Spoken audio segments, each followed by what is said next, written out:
Hello everyone. So a bit over 2 years ago I made a video titled "What order should I train my skills in if going for max?" and it was a pretty popular video over time. I know a lot of people found it helpful, but it has been 2 years since I made that video and a lot of the stuff in there is a little bit outdated since the game does change quite a bit over time. I've been having quite a lot of requests for an updated one of those recently, so I decided to go ahead and go for it today. A lot of things are the same as they were 2 years ago, but a lot of things are different, so I'm just gonna assume that you haven't watched that video, start from scratch, and go through everything that is important. I'm going to attempt to make this video not incredibly long, but it might end up being incredibly long, we'll just have to see. The background footage of this video will just be fishing, there won't be anything exciting on screen, but I'll have all of the stuff that I talk about in text format in the description of this video, so I would encourage you to check that out if you want to have something that you can easily look through and not have to like take notes while you're listening. This isn't going to be incredibly detailed step by step, like, you know, go get 10 thieving, then do this quest and that quest. It's going to be a little bit more broad because it is covering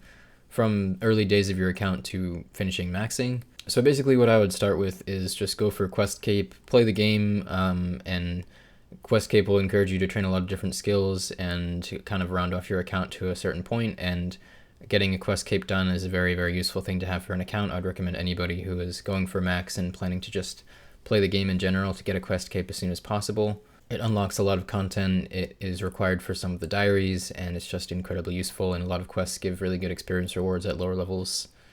So I would definitely go for a quest cape very early in your account. As far as skills that I would do early, other than just the quest cape requirements, I would recommend going for 99 fishing and 91 thieving pretty early on, just because both of those don't have any real requirements, and 99 fishing through barbarian fishing will get you to about 73 or 74 agility and strength with the free XP you get while doing barbarian fishing, which is obviously very useful to have on a lower level account. It allows you to skip all of the low level agility courses and gives you a nice strength level to start off with melee training. So if you're able to handle going for a 99 straight off, then I would definitely recommend doing fishing. And as far as thieving goes, you can do 91 thieving via blackjacking, and it has no real requirements other than the feud quest. And from 80 plus, I would recommend getting the rogue outfit. And you can actually make probably around 4 or 5 mil GP just from the coins that you get from blackjacking, which is a nice bit of starter cash to use for various things. Thieving is also a very fast skill, so you can get to 91 within probably 20 to 30 hours. After you've gotten the quest cape done, the next thing I would do is just aim for diary completion.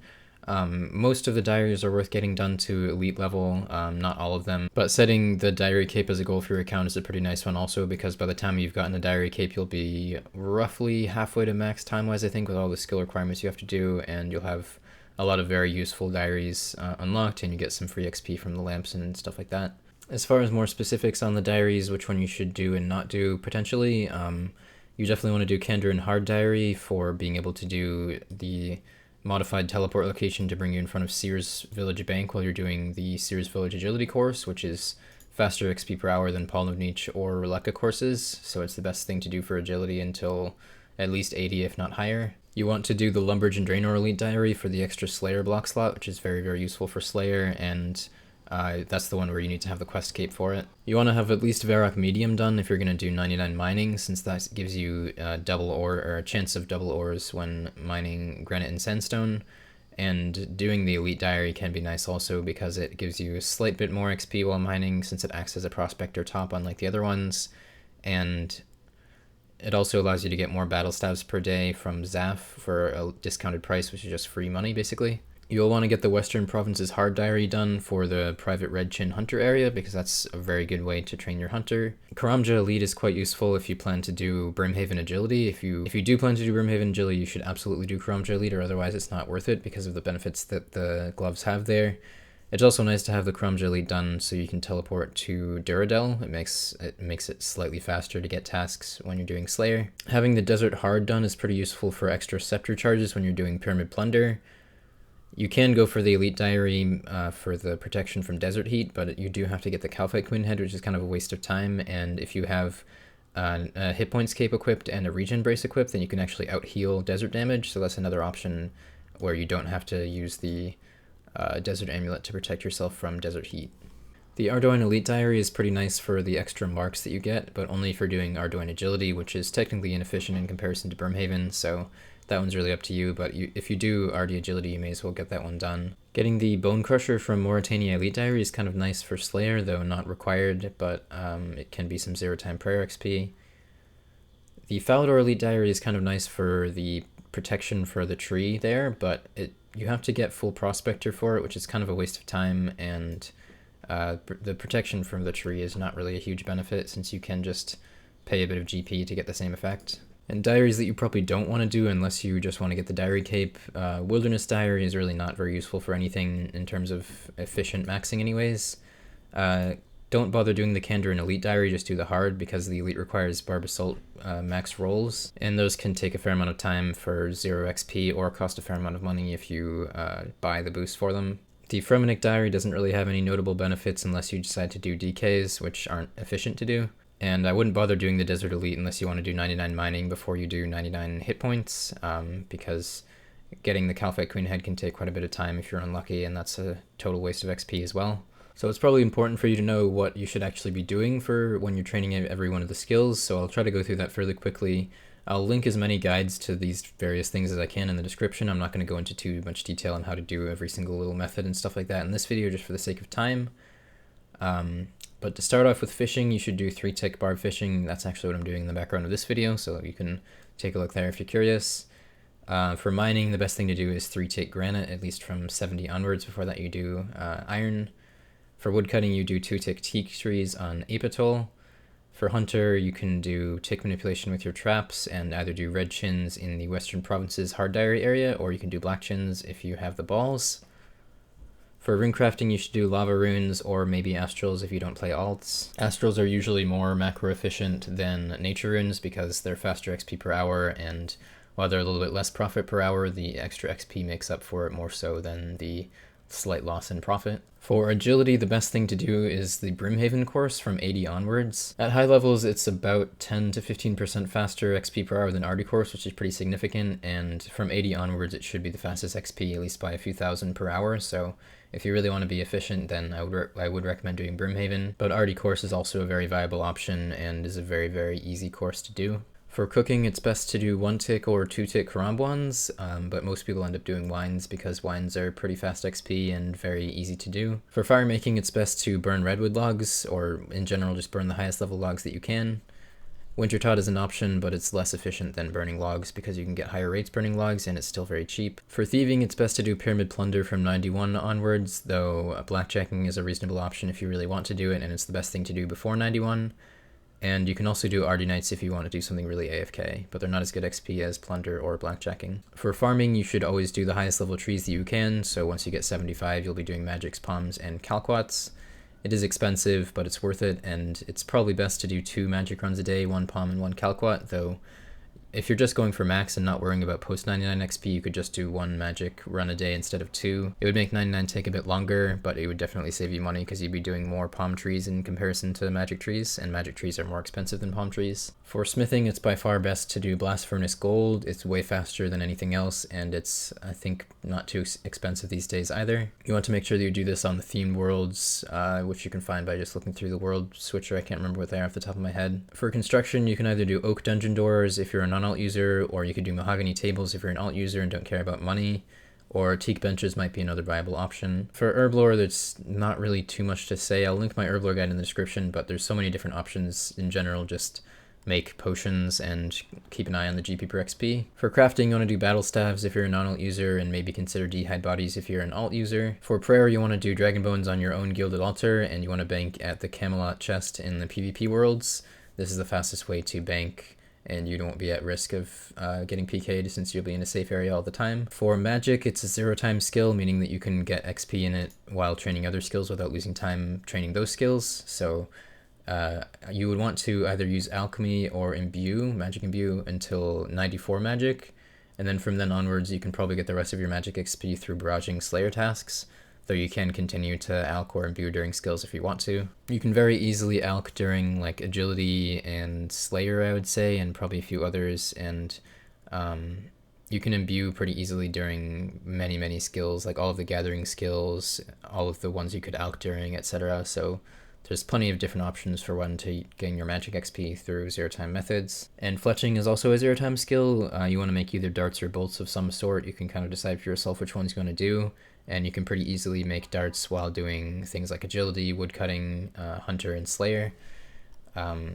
just making darts in between the cycles and actions for those skills. For attack and strength, it's best to just get your XP through Nightmare Zone using Darax, or using Whip if you want to be like doing 20-minute AFK style methods. And you'll get a fair amount of XP in these skills through Slayer, but I recommend just doing AFK Nightmare Zone whenever you need to do like homework and stuff IRL if you're really worrying about always maximizing your XP gains. Getting post 99 XP doesn't really hurt, and having higher melees when you start Slayer is always a benefit. However, I wouldn't bother training too much defense in Nightmare Zone, since you can train it much faster through chinning. If you chin on long range, you can get like over 300k XP per hour in defense pretty easily in the Monkey Madness 2 tunnels. So that's how I would train your defense, and also make sure that you're barraging on defensive mode when you're doing Slayer, and you'll get a decent amount of range XP through cannoning Slayer as well. And the last skill to talk about is Slayer, which is significantly more complicated than the rest of the skills. I'll try to go through this fairly quickly, and I once again will have all of this text in the description, but basically you should use Duradel. He's the best Slayer master these days. As far as what tasks you should do, you should be barraging Smoke Devils, Necreal, and maybe Dust Devils. You can use an alt to lure Necreals and Dust Devils and make those a bit faster, but you need to have 80 Slayer on the alt to be able to do that. You want to cannon Dagonoths, Calphites, Sukos, and Trolls, and maybe Bloodvelds as well if you want some more points.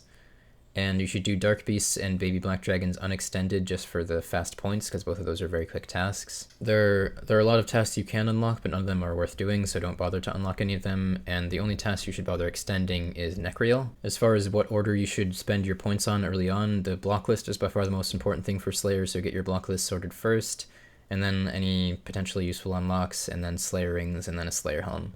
Slayer helm is not a very big deal. It only makes a difference for Dust Devils and Smoke Devils, and you'll probably have a Slayer Helm by the time you get to the Slayer levels to kill those anyways. And make sure that you imbue your Slayer Helm at Nightmare Zone so that it actually works for magic before you start doing barrage tasks. As far as what blocklist you should use for Slayer, the basic way to decide how to organize your blocklist is look at the task list for Duradel, or whatever Slayer Master you're using, which should be Duradel, and look at the task weightings. You can take a look at those on the Wikia page for Duradel, and just block the tasks that are most common that are bad.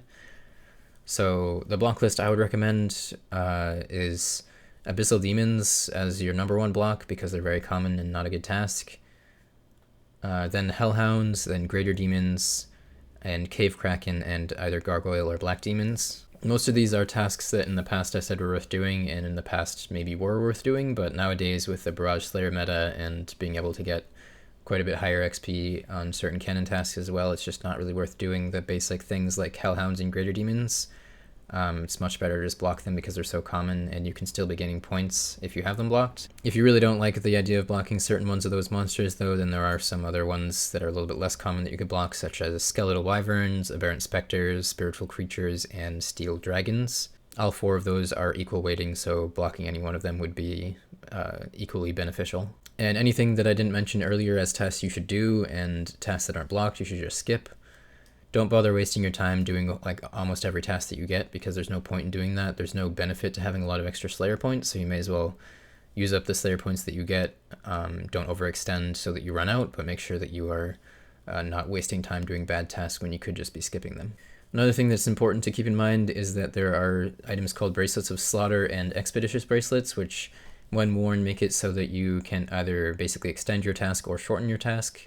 The slaughters make it so sometimes one kill doesn't go towards your task but still gives Slayer XP, so it makes your tasks longer, and Expeditious do the opposite.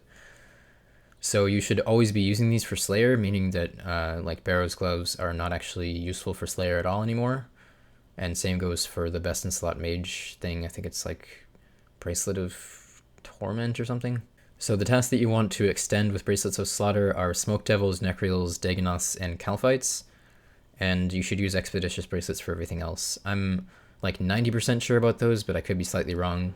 But generally you want to extend the tasks that are really, really good. Smoke Devils are by far the best task, and shorten the tasks that are not so great but you still have to do to keep up with points. And it's probably best to save Slayer for pretty far into the future for a number of reasons, like towards the end of your maxing. For one thing, Slayer is the skill that gets devalued the most. People are always asking for Slayer updates, and Slayer has increased in XP per hour more than any other skill has since the release of Old School, and I'm sure that will continue to happen. So the longer you wait, the faster it will probably be. You also need to have a lot of money to be able to afford max gear for Slayer, especially with with magic being meta for some tasks, and ancestral and, you know, ancestral, Kodai wand, arcane, that's a lot of money to be able to afford that max gear. So you got to make that money first if you really want to be getting the efficient rates. And yeah, whenever you're doing barrage tests, you should be barraging defensive mode so you get that defense XP, since magic XP is 0 time anyways, so it doesn't matter whether you're getting more of it, whereas defense XP is not 0 time. When you're meleeing, you should be using a whip on attack mode most of the time, and then do strength most of the time while you're doing Nightmare Zone. Though it is worth bludgeoning Calfights, because Calfights are very weak to crush, and it will increase your XP rate in comparison to a whip if you bludgeon them. And I believe trolls are also weak to crush, so it might be worth using a bludgeon there, but I don't think it's as big a benefit as it is for Calfights. So as far as anything else skill order related, the order in which you train your skills for maxing isn't massively important, but there are definitely some things that you should keep in mind.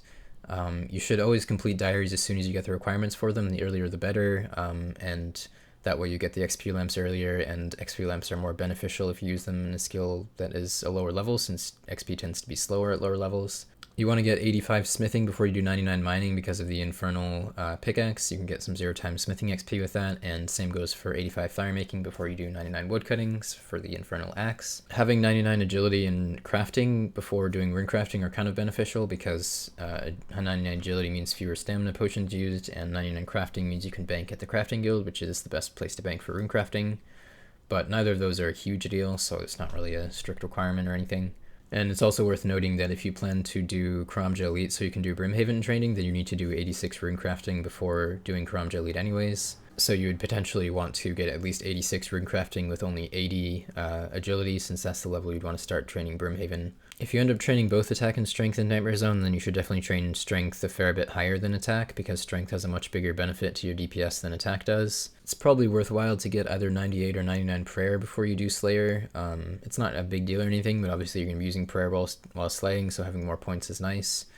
The reason I say maybe 98 is because you could potentially get some XP from the Bone Crusher, maybe even enough to finish off 99. As far as farming goes, if you're only going for 99, you don't need to be farming the entire time that you're maxing, because it will only take maybe 2 to 3 months to get 99 farming.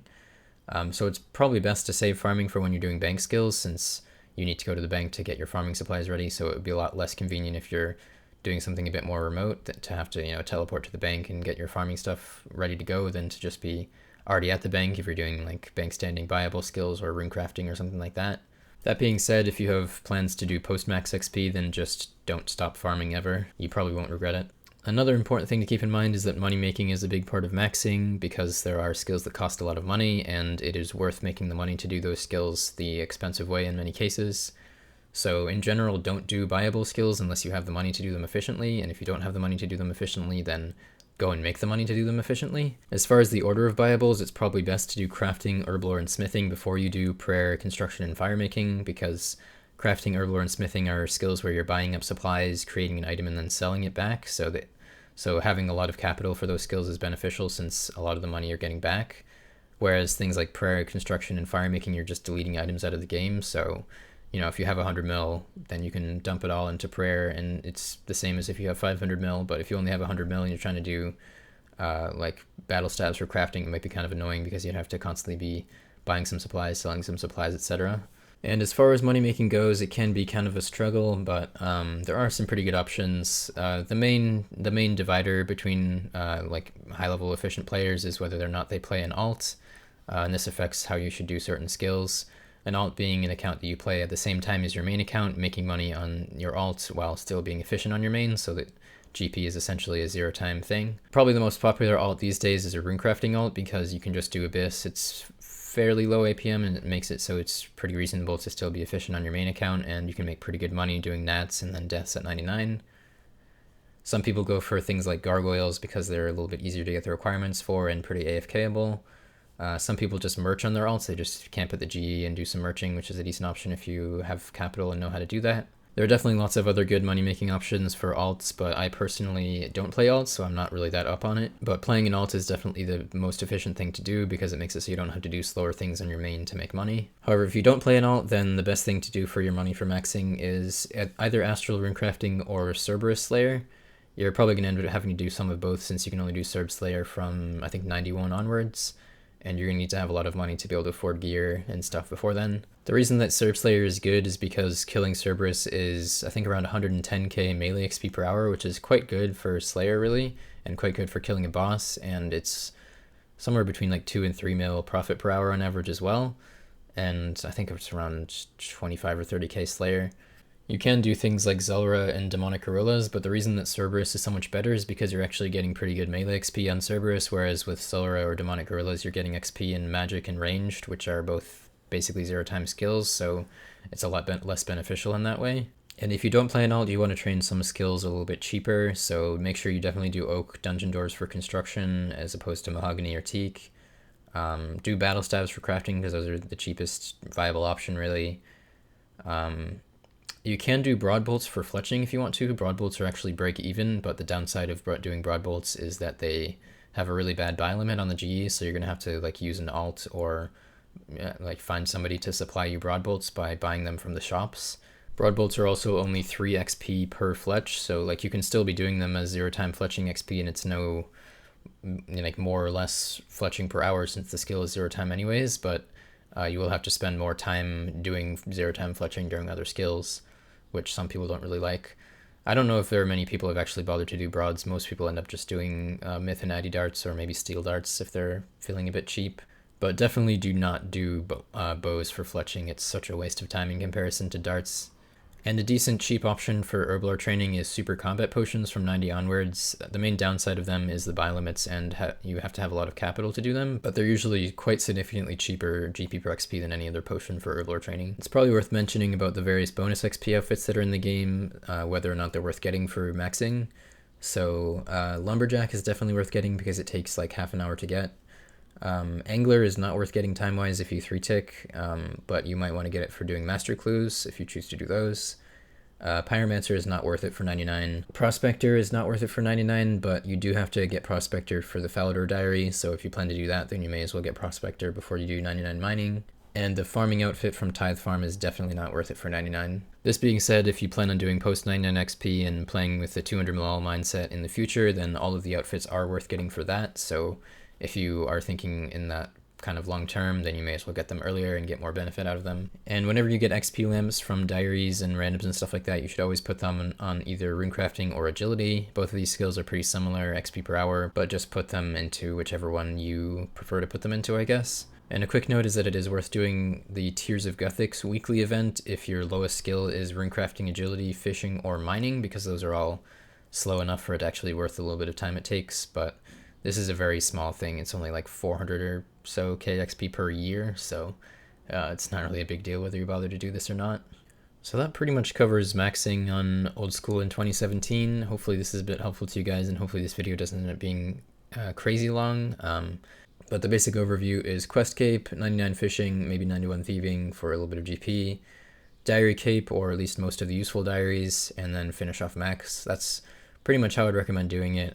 A certain amount of skill order matters, but a lot of it just comes down to personal preference, especially these days. So thank you guys for watching. I'm sure there's a lot of specific details and stuff that I missed, so feel free to leave any questions you still have in the comment section. I'll try to address those, and be sure to check the description for lots of info, lots of links to guides and other stuff if you want more details about a lot of things that I mentioned in this video. But yeah, that's everything for this. Thanks for watching, guys, and I will see you all later.